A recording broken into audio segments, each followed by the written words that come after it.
Again, shall we?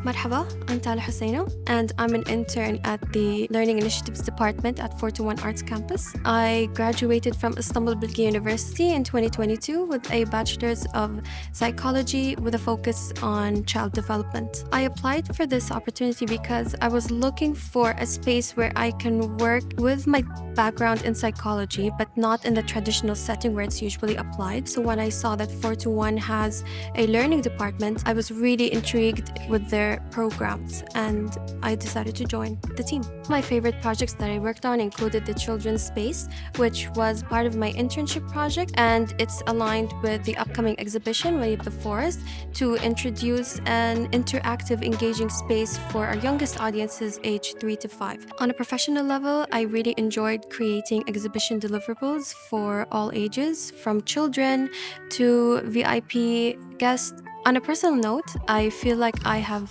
honed my English and Arabic skills to a higher level, working with the comms department on all our exhibition deliverables. For whoever's going to join the internship program next, I do believe that this is a great stepping stone into the arts community and get a behind-the-scenes insight into all the nitty-gritty details of exhibitions and programs and everything in between.